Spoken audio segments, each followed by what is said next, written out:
Yeah, I was gonna. My landlord was like, I think if you tidied up in here, there'd be less mice and things like that. Cheeky bastard. What a cheeky bastard. The person that owns the property, who's like, if you maybe keep my house clean and tidy, there wouldn't be as much And have they vermin. got a pest control person? It? No, they don't know about the mouse. I don't tell them about the mouse. It's none of their business.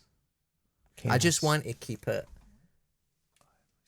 I just want to keep them out my life. I'm out their life until we end the contract we've got. I don't want them coming round fixing stuff, making sure the fire alarm works. I've got no interest in that. But they have to do that shit legally. Legally, yes, but this is Christopher's law. Some would say parallels to our own contractual situation. Exactly. I want a laissez-faire attitude to landlordism and just let us kick about in the filth, and then I'll, eventually it'll end and something else will happen. Listen, lads, I've got some big news. I never even knew this thing existed. My girlfriend has just messaged me saying we have been invited to the hospitality at Camlin Juniors. This is Holy Andy shit. Logue territory, right? Wow. But wait for it. You can get a steak and buckfast pie. Have you ever heard? Well, Andy Logue's just about to come in as if summoned by the name of a Scottish junior football team. Andy, Camlin Juniors. Falkirk.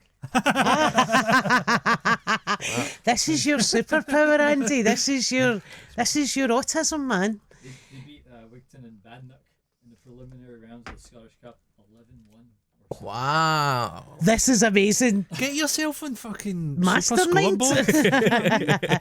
I've just been invited to the hospitality at Camlin Juniors where I'll be offered a steak and buckfast pie.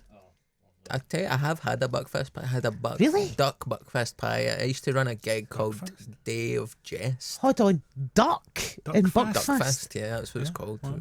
Like Were you on the naming committee for the? I just felt it was so blindingly obvious. If you've ever seen any of my work, It was Duckfest. It was Buckfast Duck, and it was. Did you ever do this? I mean, I only ran for 3 weeks, and then I was in Canada for 2 of those weeks, so I wasn't really the best host or anything. But it was Pie and Ale House. It was called, next to High Street Station, kind of short-lived pub. And the comedy was in the same night as the darts meet up, and the darts was bringing in more punters than the comedy was. So. as it always will. So yeah, The Aris. yeah, it was. But they had they paid the headliner in the compare, who was usually Roscoe, but they had they had 9 different varieties of pies, and they were all kind of artisanal pies, and one of them was a Duckfast pie. I mean, a steak and buckfast pie, that's pretty much gout, isn't it? It's just like they'd be as well just calling that pie gout. but it's you that's been invited specifically, and neither Christopher nor myself. No, it was via my girlfriend. It was via my girlfriend and someone that she works with. So I'm excited. I think we should all go as a I team. think you'd be a fan. You're the ambassador for the podcast, Eric. Aye, We would bring down the Vibe. vibe for the Duckfest. aye, that's fine. I can't really see Christopher at a junior football game, can you? Possibly running the line. Yes. Big Yes. water boy or something, Magic sponge. A magic spray. Does that? That's like if someone's injured. It's now a spray. Is it magic Because, spray? Yep, Thor now does that for a grassroots football team. Oh. He runs out and sprays a cold spray or a warm spray on you, depending on what he judges you need. Was Thor not the manager? No, Thor's like doing some sort of coaching badge or something, so he goes along to these games, occasionally sprays an Children. injury, yeah, With Raljix. and offers some, I guess, feedback or something. Great. Cool. Maybe we should get some feedback off him in here. He Just- could coach us. Sometimes in the post-lunch episodes, I could do with somebody just spraying me in the face.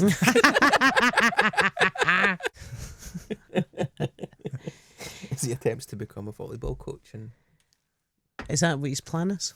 He's talking about going into astrophysics.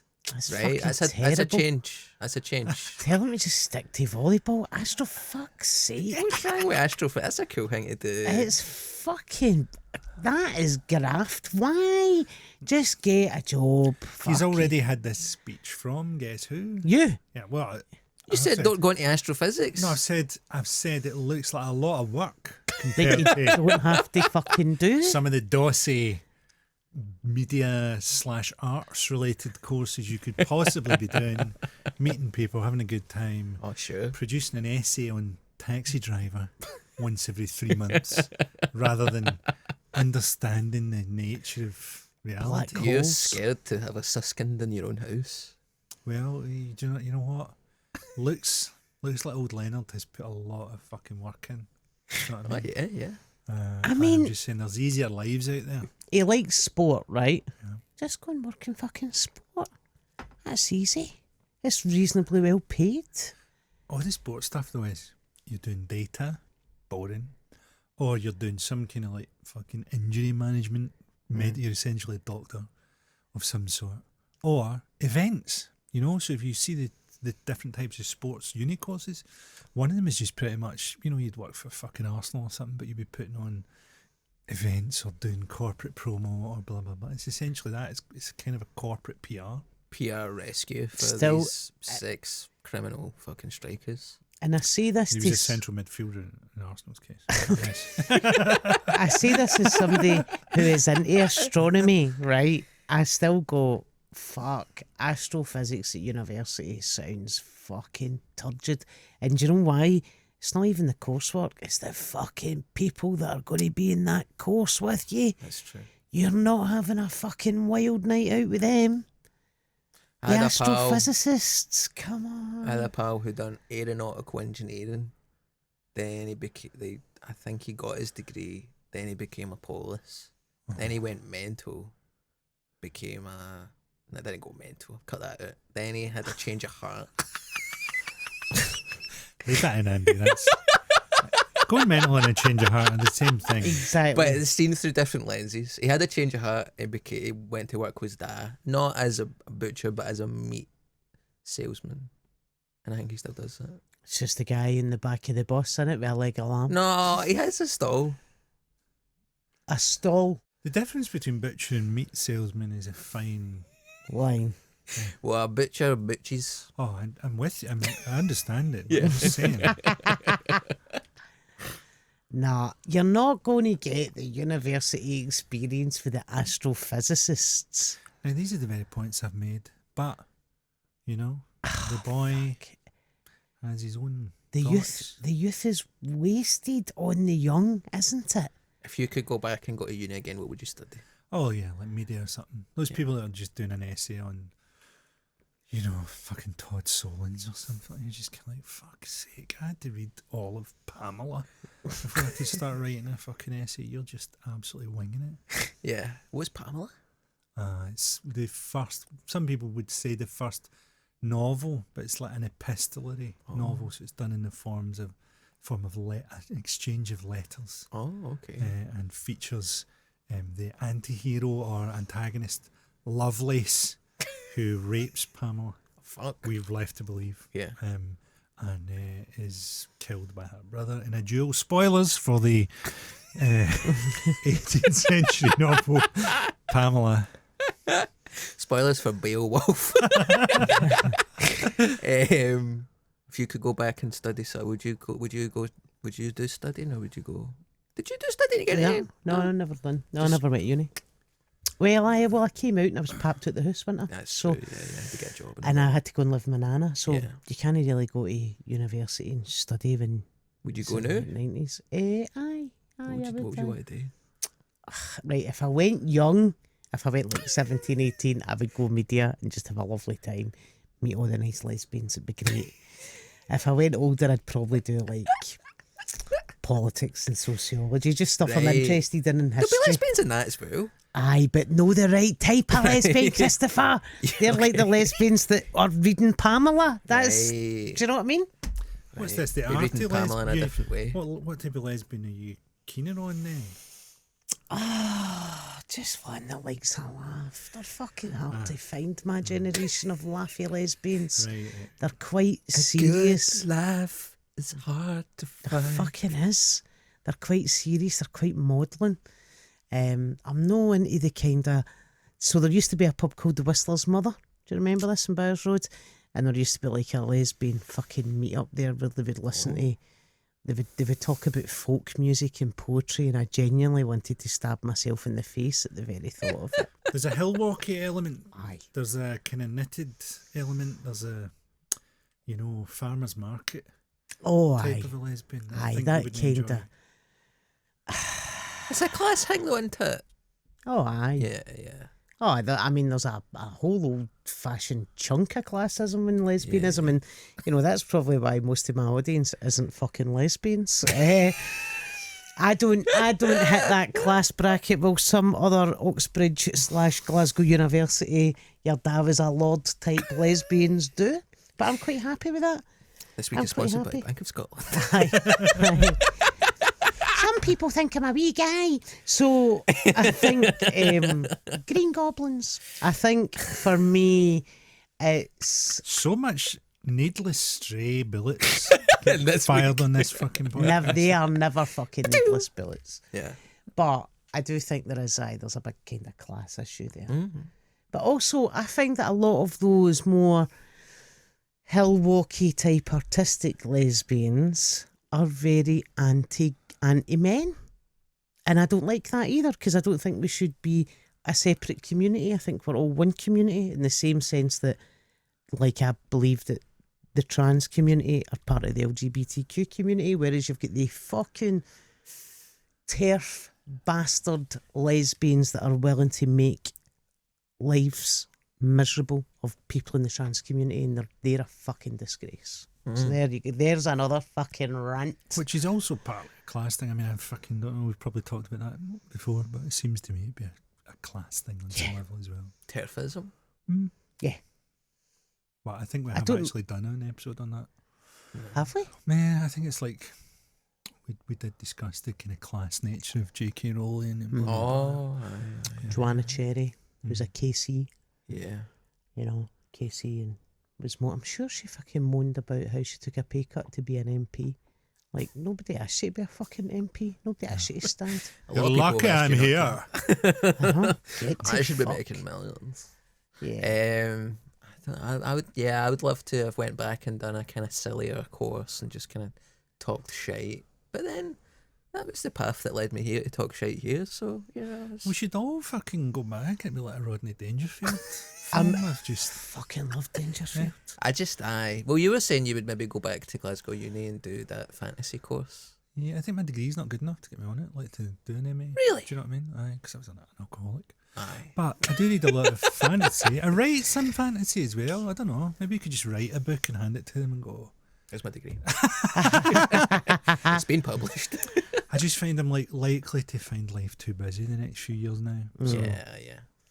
I would like to get to that point where I could just go and do something like that, though, where I'm just sitting, I'm going, I've got some money in the bank and my house is paid off and everything's going to be okay financially. I'm all right, so I'm just going to go and do a wee bit of studying and do a wee bit of thinking. That would be nice. you would be good at it as well. Think so. The classes would just start too early for me. You'd shit yourself. Oh, is he here for the seminar? Oh, God, no, he's in. Fucking can smell him. It's the guy. It's like Pigpen for peanuts. I would like that. It'd be nice to be the old person in the room going, I think you'll find that didn't actually happen. I hated the mature students when I was a student. Bet you did. These fucking old bastards showing up, I liked putting him. their hand up, answering questions when you're supposed to just go. Okay, they come with baggage, but you get a good one. Like on my course was Elaine C. Smith's auntie, who was, I guess, in her 60s or something, Yeah. but she did a Dickens module with me Wow. and something else. Aye. And Imagine her- just getting to a point in your life where you're like, do you know what? I'm going to go and read some books about that and fucking develop some thoughts Yeah, about no, it. I wish I'd done an English course instead of journalism course. Yeah. Maybe I would have stuck in. Doubt it. Would have been meant to anyway. It's a lot of fun. Even now, man, I just enjoy reading a book and having my own thoughts about it, or putting some shit up on Instagram or something. About Tom Waits. About Tom Waits. I couldn't get to sleep at night. I did this gig down in Manchester, so I just come back from Ireland, and it was a fucking massive journey. Knackered, but the next day I had to go straight down to Manchester to do one of these tent gigs. Showbiz, guys. This is fucking showbiz. As I've mentioned before, I've done about a dozen gigs in tents this year. They have comedy You've really festivals. been doing tents. It's a bit like, you know, Buffalo Bill ended up doing a circus show about the Wild West in Glasgow. Yeah, so it's like I'm going, this is what it was like when I was a comedian. I'm in a tent and I'm kind of a freak, right? And so I go down to do that and I'm fucking knackered. I've been on holiday, not done a gig for a month, and I've fucking travelled for like 15 hours or something, right? And I'm like, fuck, how am I going to sharpen up for this show? So I just get about 4 spoons of instant coffee. And I put it in a thing, right? And I have a massive kind of instant coffee. I go on, great gig, right? Wonderful gig. And nowadays in these outdoor gigs, because in this one the tent's just for the performers, you've got to hang me. So if it rains, we're all fucked, right? But I'm like, there's dry ice over here. I need to move over the other side of the stage. So I do a joke up here. Then I'm like, they're fucking pumping it out both sides. I keep walking about, and then I see these clouds are kind of moving beautifully over the crowd. It's vape smoke, and it's all this beautiful kind of like mist kind of across the audience. It's like, this is perfect. I can't see their faces at the back. This is just beautiful. Yeah, and had a beautiful gig, but couldn't sleep then. No, Wasn't on a fucking Nescafe jag. You had a quadruple espresso. You can't. So I stayed up and wrote a textual analysis of Tom Waits' song. People loved it. Well, A lot of positive feedback for Tom Waits' dissertation on your Instagram. Well, you know what? You've got to mix it up, haven't you? Keep people on their toes. First, Or you could just have trap. went in and played the PlayStation, man. You know, I was in a hotel. I was in this like neo. Would you call it like a fucking when it looks like a factory? You know, that kind of thing where there's pipes or gurgling. It's a bit all like exposed and all that, yeah. Post-industrial. Post-industrial hotel. So, Nescafe and Tom Waits. a really high pressure gig. Fuck's sake. Yeah. That doesn't sound pleasant at all. I done a comedy gig in a tent and the stereo MCs were playing fucking Connected in the background, and I literally just spent 20 minutes shouting my set. It was great. Was it Linlithgow? Mm-hmm. Yeah. That was one of the worst days of my life when I done that gig. It was the other year. That wasn't even this that year. was a few years You're still hanging on to that. I don't think you were in a good headspace, pal. Yeah, I think after what came after that explains an awful lot, my friend, about that gig. I think that was 2 years ago. Aye, that was a rough one. You could just hear the bye. It was rainy and somebody was wearing a sombrero, and the sombrero filled up with rainwater and poured out over. And I'm supposed to be doing stand up to these people when their sombreros are filling up with water. I don't That's think not that a was the euphemism. gig. That wasn't the gig. I was with. That wasn't. Well, one with Des. I know it was. Rodeo. Thingy. There was a sombrero filling up with water. I do not It was remember that for pissing that it rain. gig. I don't even remember it raining. Oh, it was wet. It was. We were all doused. Doused, huh? Who knows? They'd accidentally started the gig an hour before the it's not called a menu, but what's the thing for the The festival band menu? Yeah. The festival menu. The bill? They said the gig would start an hour later than it did, but he was booked in for the hour, so he'd done like an hour at MCing at the start, which is just what he had to do. Then, you don't want to be brought onto a gig an hour and 20 minutes into a section, I would say. For anybody who's doing any kind of events planning it there. That's not how I would do it.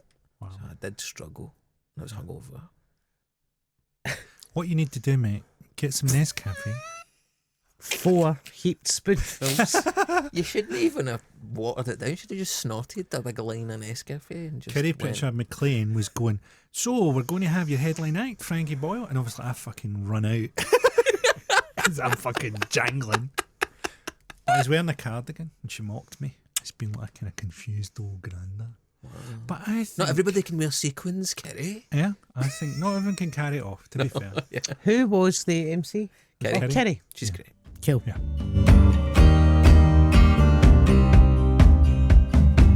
I feel the need to say I done that Berwick upon Tweed fringe, not Berwick upon Tweed, Fringe by North the sea. Berwick. Yeah. which I was informed on the way there, very different places. Yes. Berwick upon Tweed is in the borders. Aye.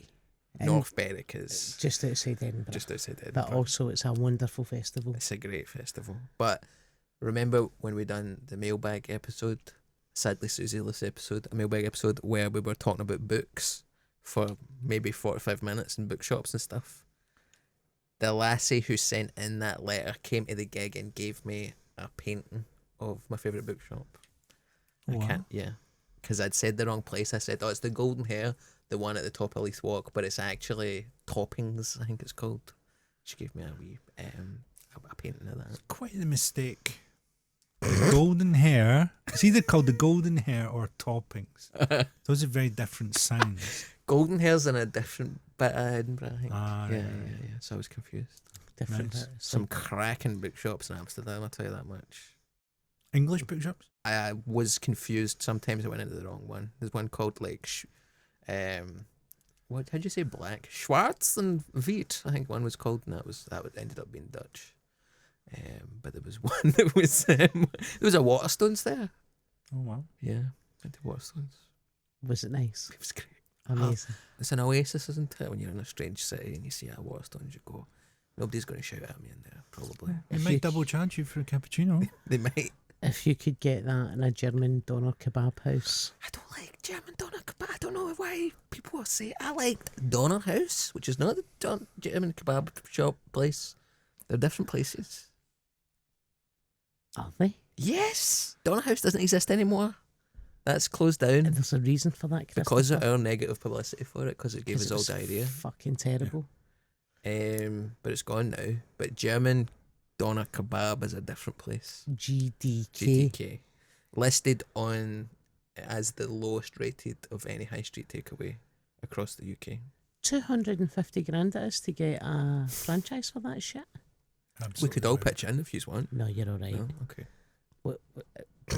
We should franchise this fucking podcast. There should be about 4 of these, Aye. all with different types of comic. I would like to see the Dutch Here Comes the Guillotine. Well, other countries, we want an all gay one, an all male gay kind of camp one, you know.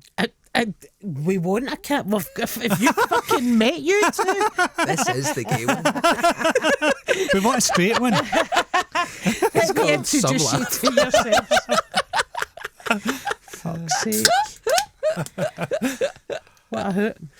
We've got the English one. That's Frank Skinner on the radio. Well, off yeah, the we've radio. already got that. Yeah, Frank Skinner.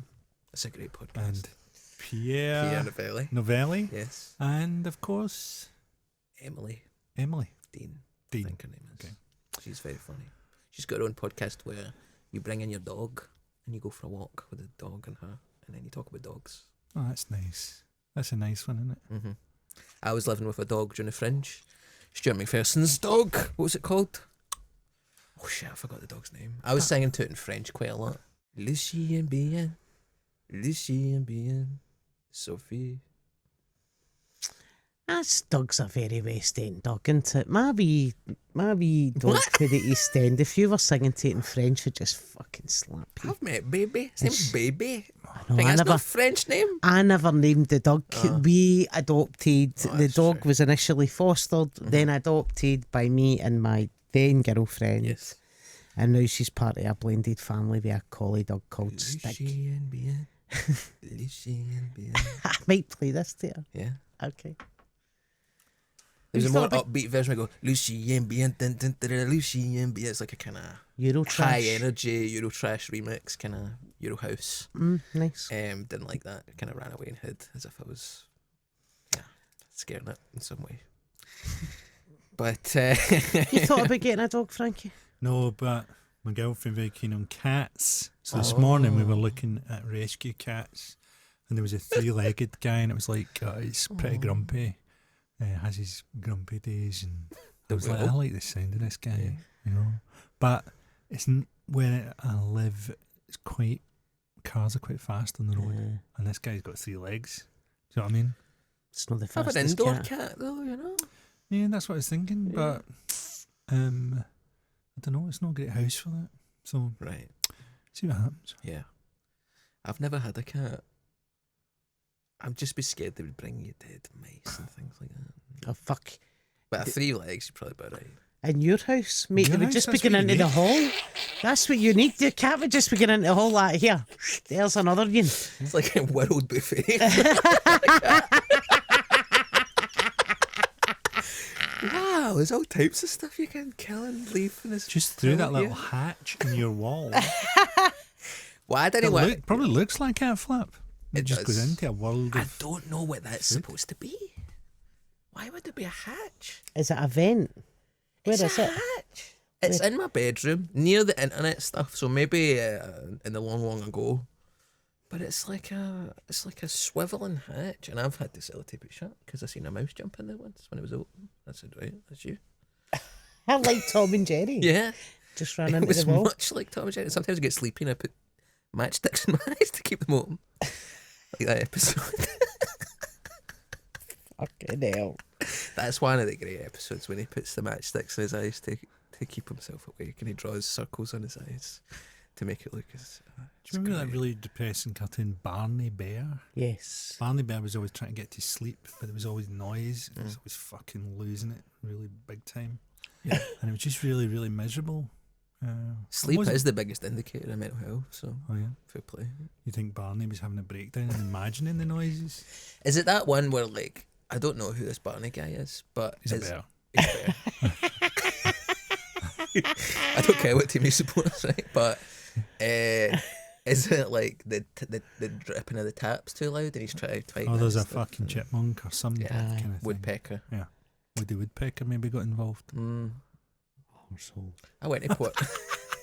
Woody Woodpecker's an arsehole. Just putting it out there. What's wrong with Woody Woodpecker? Because his laugh. Just a fucking pest. I mean, see, like Yosemite Sam, right?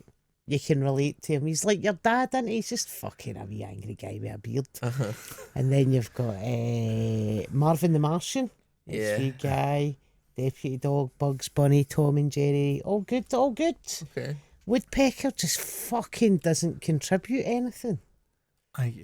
Maybe it was sort of Danny Kaye. Do you ever watch this when you watch Bugs Bunny, right? Watch out for this. Bugs has a sense of humour about Elmer Fudd, Yeah. and about most people he fucks over. He's got a kind of wry, Glint in his eye. you know, he's fucking with you, but he's not mad at you. Yosemite Sam, he does not like one fucking bit. Really hates him. And the mask drops and he does some really fucking horrible stuff to Yosemite Sam. He doesn't even really do a line at the end of it, just like, fuck you. I've not noticed that. Yeah. Check it out. Aye. I went to a Woody Woodpecker theme park once, and in Fuerteventura, I believe. And he doesn't really have the depth to justify a theme park. No, I wouldn't imagine so. You know, Mickey Mouse.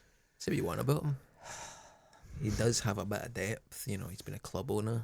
He's been a Steamboat Captain. Steamboat Captain, yes. He's been a lover A Wizard's of many. Apprentice. He's been a Wizard's Apprentice. He's been so many different types of stuff.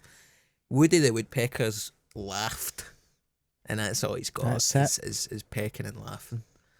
And you know, when you show up in the Chinese area of the theme park, and he's sitting there with a wee Chinese hat on and a silk robe, you're like, you've never been to China, you can't. We make it. I couldn't fuck someone that looked that like me. Do you know what I mean? Minnie Mouse. If there's someone just like me, but with a pink bow on his head, on her head. Aye. I used to would go out with a really- lassie who's very much my Minnie Mouse. Oh, we need to get into this. You know, she was short and she was specky and she had an interesting haircut and stuff. It was a great time, but you know, How old were you? 23 or something like that, 22. No, 21, 22.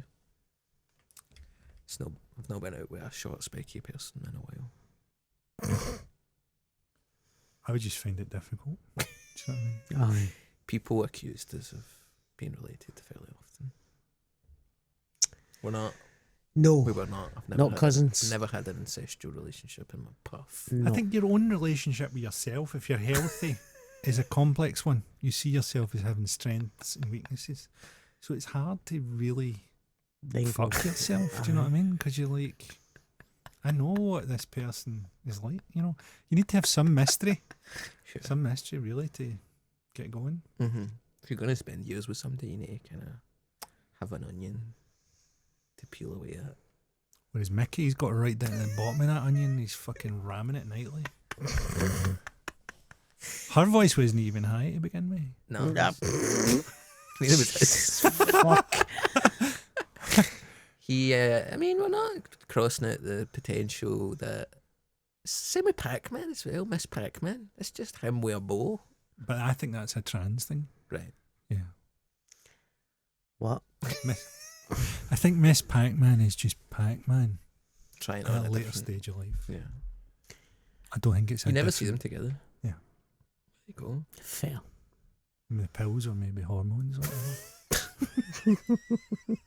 For fuck's sake. Oh, fucking hell. That's funny. Oh, I don't know if that's going to get kept in. If we did named Pac-Man. Fuck's sake. There's a new serious version of Pac-Man where you're like a guy with a sword and Shut up. Pac-Man's like a wee. You get this thing called Puck that's a kind of god trapped in a wee disc, and you need to chase these celestial ghosts, and it's like a grim and gritty reimagining of Pac-Man that's come out this year. Oh, wow. That's not something the world needs. No. Do you know, I want to come back. That game, it was called something like Golden Sword or something like that, and you were like a dwarf. or Golden fucking- Axe? Golden Axe. Yeah. Yeah, they should To the do a Sega kinda- Mega Drive. They should do like a PlayStation, like a modern version of that. Kind of what Elden Ring is, isn't it? You kind of get to, well, you're not a dwarf. You can't summon. Well, you can summon lightning. Elden Ring's no 100 miles away for Golden Axe. I'm playing a game called Silk Song just now. This is the hot new game. It's a sequel to Hollow Knight, which is you're a wee bug trapped in a kingdom where God, the Radiance, has granted the bugs sentience. But then because the bugs now have sentience and free will, they've chosen to worship a big worm that showed up. And God's kind of went, well, if you're going to be like that, fuck yous. And then kind of became a kind of corrupted version. But they've trapped the Radiance inside this figure called the Hollow Knight. And then you need to free it and defeat it, basically, free this world. But now there's a sequel where you're a kind of anti-hero called the Hornet. And you're living in another bug world, basically. So, Wow. so that's what I was doing for 5 hours last night in my pants. Nice. It was amazing. I have absolutely nothing to add to that. Yeah, it's fine. I just let you boys get that out of your system. Okay. Just leave you to it. You been playing the Switch at all? I've got it and I just need to set it up. Because sure, I got keys to the house the Monday before okay. Edinburgh and then fucking came back from Edinburgh and had to unpack everything. So, nearly there. Probably I just need a wee couple of days to myself just getting it sorted. Then I have my PlayStation, my Nintendo your Switch PlayStation. 2 because I bought the You Switch. got a PS5? 2. Yeah. I'd love a PS5. Maybe Treat- I'll get one for Christmas. Treat yourself. Treat You've had a good yourself. French. It was okay. Treat yourself. Mine's was a Christmas present a couple of years ago, to be fair. Yeah. No, a birthday present, actually. Mm. I treat yourself. You playing anything? Just dreaming of Golden Axe. I'm watching Real Housewives of Beverly Hills on the nightly from the original, from the start point. And Oh. how's that working out for you? Good, I'm enjoying it. Yeah. You know, I've got all kinds of psychoanalysis to offer of the regulars. Do you know what I Right. mean? Who's the most compelling figure? LVP. LVP? Lisa Vanderpump. Oh. What a name. Yeah. Yeah. And she's like this, I guess, English socialite from back in the day who would have been kicking about in the 60s, but now she's this terrifying Joan Collins-ish restaurateur Amazing. in Beverly Hills. She's very entertaining. She's got patter, she's got lines, and the rest are a bit of a fucking patter vacuum. Mm. Right. So they're kind of trying to be funny or whatever, but she nails it. She is funny. Yeah, she's good. When you said LVP, man, for some reason my brain went to Leo Vanny Van Pronkhorst, which is not a person or a name. What the fuck?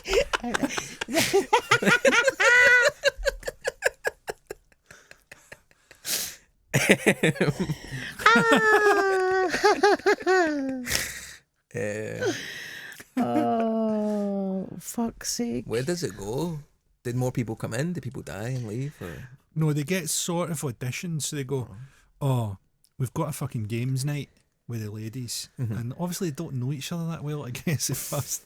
So just a bunch of, like, Fraser's wife is in there. Oh. Divorced by Fraser at the end of the first series. What's her name? Oh, it's like his wife in real life, Camilla. Oh, I see. Right, Fuck. See the one for Cheers? Oh, you thought Lilith? Aye. That's what I thought. Right. She's incredible. Anyway, they build it by... Lilith? Well, Have you seen the episode where she's wearing the swimming costume? mate, I remember her being in Cheers. She was stunning. Lilith? I like That's a bit of Minnie Mousing from you. Yeah. I wish Lilith was my Minnie Mouse. But yeah, so they'll get an unacceptable person to come along to their fucking charity auction or something. Go, this is Brandy or whoever, right? And they'll be a fucking complete nightmare. Yeah. But basically, it's the producers auditioning people for conflict, Oh, I because as see. the series go by, they get to know each other better and there's less. So they go, oh, here's fucking so and they're a fucking complete pain in the arse, and they get something to attack. Right. So it's a bit like that. So it does change gradually. And the last series, it has like Denise Richards and stuff like that. And LVP's long gone on to Vanderpump Rules, which is a whole different. Is that what that is? Yeah. So Right. Vanderpump Rules is the show about. It's a reality show about the bars and restaurants run by the Vanderpump family, which is LVP and her hard-pressed husband Ken, who just carries his wee dogs about all the time for her and stuff like that. And Is is- Ken gay? no, he's a strong cuck energy, Right. and she has a live-in gay at first. Wow. A guy, just a kind of pet gay who really annoys Ken. And there's some conflict around that. But a lot of it you feel is kind of semi-staged. Why does he annoy Ken? Just that he lives in their pool house for about a year, camping it up. Yeah. And Ken's a bit like, couldn't you fuck off? I mean, it's bad enough having a camera crew in your house for a year when you just want to chill out. Never mind a live-in homosexual. Yeah. But then also you sort of think maybe she got the pet gay for the show to create a bit of, because she's got quite a good understanding of show business in the way that the others don't, and she does stuff sometimes you go, oh, that's good TV. She plays the game. Yeah. Right. Let's see. What you've been watching? You've been watching it on TV? No, I haven't actually. I've not seen anything. I've not been watching anything because I've genuinely just been emptying boxes. Yeah. That's it. I've not been doing anything.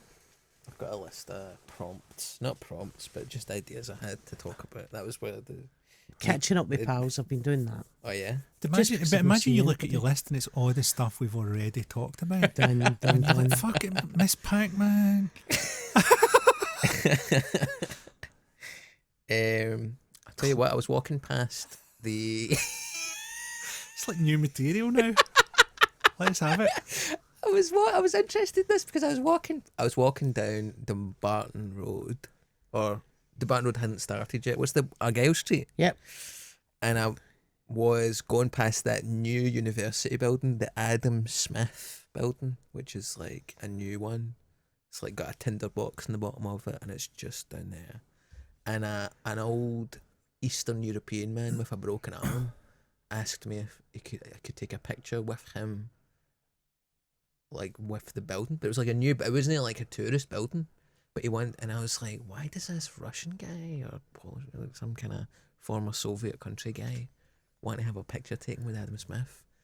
And then at the Fringe, I was talking to this Lithuanian guy I know called Evaldis Karosis, who's a comedian. And we were walking down, do you know, at the Edinburgh stand, you can kind of see Fife. I was like, and if you look over there, you can see Fife. And he was like, oh, what's Fife? And I was like, oh, it's where a guy called Adam Smith invented capitalism. And he was like, oh, I'd love to go there and check that out. And I was like, I wonder what Eastern European people's relationship with capitalism is like as an idea. Do they like it and want their picture taken with it? Well, my uncle, my godfather actually, in the early 80s, went to Moscow. Mm-hmm. And it was like maybe 83, 84. And he was sitting in like Levi jeans and stuff like that, and people were trying to come up and buy it off him. People with money in communist Russia, because it was like, give us your tea, because it was like, we'll give you as much as you want. And he was like, I have no other clothes, and you're fucked if I'm buying your clothes. But it was that thing, that kind of ideal, that kind of thing, and maybe especially for the older Polish guy, that might be a big thing because it was Adam Smith. Do you know what I mean? But he's like fucking, that was the guy that was a system I wanted to be part of. But I mean, let me tell you, son, capitalism is fucked. I just thought it was interesting. It's beyond broken. Would you think, Frankie? Yeah, I think they sort of identified with, in part, consumerism or individualism, even if we could go further. Yeah. Against collectivism, because to some extent that hadn't worked out. But it's also partly like just a rebellion against like what was being forced on them. So we sort of miss out some of that in the West. Like one of the real reasons for Glasnost and Perestroika and all that was that they were going to do this big kind of, since the start of Russia, it's always been underdeveloped and under-industrialised. Yeah. So one of Lenin's things was called the electrification of the Soviet Union, right? It's how do we bring ourselves up to speed? They kind of knew the revolution would be futile because they were like, this needs to happen in an industrial society. So Marx is writing about people organising in factories. So they're like, this needs to happen in Germany. That's what they're thinking. And how does this spill over into Germany and all that stuff? So when the opportunity comes up for the revolution, they're like, well, either we do this and overthrow the Soviets and that, or there's going to be a fucking military junta, which is probably what would have happened. So you have all of that, and that expresses itself before the end with this big thing that they came out with where they were going to like, bulldoze loads of stuff, like just create reservoirs, like drown towns, do all kinds of stuff because it's a huge command economy. And I think part of it was that people went, oh, fuck, we can't do this. We can't fucking keep going forward with this. It's not working. So there was this big kind of existential thing in the background as well that prompted, the changes in Gorbachev and all that kind of stuff. But part of that is like also about embracing individualism. So, wearing 501s, being able to buy whatever CDs you want, all that stuff that was about when communism ended. Have you read that graphic novel Persepolis? It's about the lassie who grows up in the regime, but then she's in a communist country and people are sneaking in Michael Jackson albums and stuff, and Bruce Springsteen albums, and they're like, fucking yes, man. But see, like, watching that, I mean, see, looking back now, I was obviously 10 when the Berlin Wall fell, but see, like, watching that, like, the queues for McDonald's and stuff like that, and that whole... It was like watching a totally different world, wasn't it, when the cameras went in? And even that kind of autumn of 1989, 1990, because it obviously, it started in Romania, didn't it? So it started in Romania and then it got... And watching the kind of build-up to it, and obviously you'd been seeing the news beforehand about Glasnost, Perestroika, Reagan, Gorbachev, Thatcher, like all of that, and the one thing, and then watching it and showing you the pictures, and it was just like a different fucking world. And we were living, like you and I would both have been living in like 1980s West of Scotland, deindustrialised, fucking heart ripped out at levels of poverty, and then you looked at that on the TV and you went, it's fucking not that bad. It's like everybody was fucking gender neutral in Russia because fucking everybody was burst, weren't they? It just looked, everybody looked fucked. It was a nice idea. It's the thing that you try to ban is the thing that's going to Grow have you. currency. Yeah. Do you know what I mean? So look at fucking prison, where you can't keep heroin out of prison. Oh, they've got drones. Have you heard about the drone deliveries? You heard about this? Drones up the arse? Yeah. No! I snuck it in, we can have a good time in the yard. Just wee drones going to the window. Just going to the moved prisoner's from window. Your dog's ball thrower, Aye. which was your early technology. Really? To Aye. drone Over a wall? delivery. Yeah. Tennis ball. If you saw a tennis ball in the fucking prison exercise yard, that was very probably A delivery Yeah. of a bus tennis ball filled. probably not a lot of people who were playing a game just outside the walls. I just thought they liked hacky sack in Berlin. Yeah. No. There you go. So now it's drones. So the drones are just going up to the window and they can't do anything about it. They can't fucking. So if you can't do that and you've got a fortified fucking building with guards on it, how are you keeping fucking Michael Jackson's music out of the whole of like Russia across several timelines? How are you helping the full power of Quincy Jones production techniques? Out of fucking But it's exactly Soviet what you Russia. do is like you kind of like you fetishize and empower the points of view that you want to exclude. So the people who listen to the fucking BBC World Service aren't people in fucking Britain or No. British expats in France. Like you're people in Iran or you're people in Moscow under Gorbachev or whatever. That's when you're kind of tuning into all this stuff. So it's an interesting thing, I think, culturally, that the things that you try to push under, it's like trying to push a thought under or a memory under. Those are the very things Consumes that you. bubble up. Yeah. I like that mission in Red Dead Redemption 2 where you need to get your friend out of jail, so you get a hot air balloon. And you fly over the jail and you come down and he jumps on you, he comes away. That's a good mission. It's nice. Yeah. That's You ever nice. been in a hot air balloon? No. This sounds like something you and your dad would have done, though, in the fucking, In Turkey in the in early the fucking 2000s. holidays of death. So I want was- to get airborne, but I don't care where I land. You know what I mean? That's the hot air balloon. I mean, you don't even trust like them. airplanes. I just want to know the starting point. Like, where it stops. Irrelevant to me. You gotta just trust. No, I wind. don't. I am not trusting a fucking basket and some gas and a big balloon. Nah. Fuck off. They are beautiful though, aren't they? Yeah. If you're not in one, fuck that. Getting in a big picnic basket with a fucking cape on it. With a bomb, basically. Remember they used to fucking release balloons with like tickets in them and stuff like that? Like Blue Peter would release like 20,000 balloons Aye. and see which one got furthest. And you're like, that has killed generations of fucking sea life. Of gulls. Yeah. This whole subspecies of shag that will never get to breathe because Chinese lanterns because of Chinese lanterns. Yeah, I remember at school we released loads and loads and loads and loads and loads of balloons, and it was like maybe one will reach France or something. And then in hindsight, it was a bit of ecological terrorism by Gareth Hill Primary School Fuck's sake. for comic relief or something. Fucking Protestants. Listen, it was non-denom. we were in the fucking church quite a lot. Had a for lot of that. A lot of Buddhists up there, were there? A lot of, Aye. lot of Hindus. Some Hindu kids, Aye. actually. Yes. It Good. wasn't just. It was mixed. I think more schools should be mixed. As you know, no one has more respect for the Hindu faith and the Vedanta than me. It's worth Yes, looking true. into. Do you know what I mean? What's the general gist? We're currently in the Kali Yuga. That's what we're experiencing. Kelly Which is- Uni. Kali, sort of. Kali Yuga is the fucking age of pain and torment. Right. And it's only, good news, it's only got about 47,000 years left. Fuck. Then we're into the good stuff.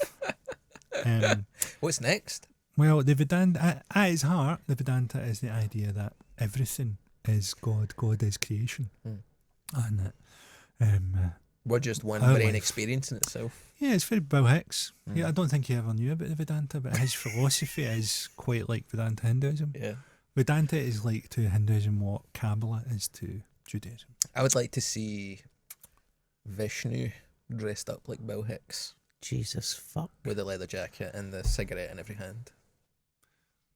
But Vishnu creates, Shiva destroys. Oh. He would see himself more as Shiva, I'm Shiva, sure. yeah. Do you know what I mean? Hicks would have done the Riyadh Comedy Festival. I wouldn't know.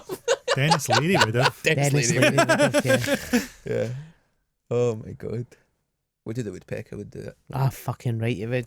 Him and Jimmy Carr just laughing at each other.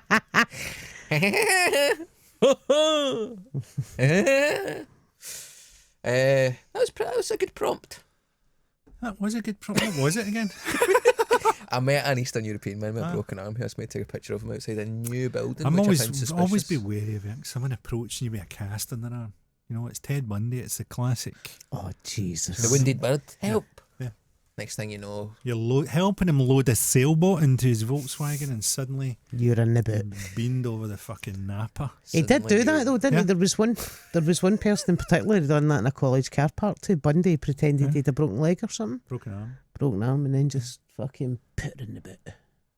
Wow. The He bastard. did a couple on the same day. Go and fucking kill someone and go back and get someone else. There's nothing wrong with a double up. The 70s was the fucking golden era of this, man, before DNA and CCTV. just drive to the next state and fucking go Hope for it nobody again. seed you. Aye, it's wild. Has there been any serial killers recently? Has it kind of went out of fashion I don't think they get the opportunity. because of phones? I think just because of DNA and Right. science and all that, I don't think you get the same level. Have you seen that catfish thing No. on Netflix? No. Oh my god. I can't remember what it's called, but it's this new thing I called seen the the high advert. school catfisher. It's this woman, right? She's a girl. She's like 15. I She's might got have a seen boyfriend. the start of this, and it's from about 2 in the morning. They start to get sent messages. So again, these texts, right? It's like, you shouldn't be going out with him. He's beautiful. He's a lovely boy, and you're ruining his life. You fucking slut, and all this type of stuff. And then it's like, you shouldn't. His cock shouldn't be inside. It's really like, vile blue chat about penises and mouths and cum and all this type of stuff. Really horrible. And they're like, who is this? It's the other girls in the school bullying her. So they go through the phones. What's his name? Maybe it's the boy himself who wants to break up, so he's doing this fake stuff. They go on a multi-year investigation. The FBI gets involved. Because it's ceaseless. Hours and hours and hours every day, these texts. 60 texts a day. Turns out it's the wee girl's mum. Is texting her, bullying her own daughter. And it's her ma has been the one saying her mum was in love with a boyfriend, but felt like she was living the life that she never got to live. The mum, spoiler alert, for the catfish documentary on Netflix. But the mum's part of the documentary, she's still alive, so she's like, we've all made mistakes, like if some people have a DUI and they get caught, and that's what happens, You're not angry at me because of what I've done, you're angry at me because I got caught. This is a hard thing to say, right? But I feel I can say it at this end of my career. Okay. It's always going to be a good thing that you're going to say when you go this end of my career, right? Okay. Isn't that every ma? Aye. Yeah. You know what I mean? Yes, I have a whole theory about Moz. Moz and daughters, the jealousy of Moz and daughters. I mean, it's crazy for it to come out in that form, though. But Moz and daughters, many times have you seen... I don't really get it. Me and my mum don't really have that type of relationship because I was never really a girly girl and that kind of thing.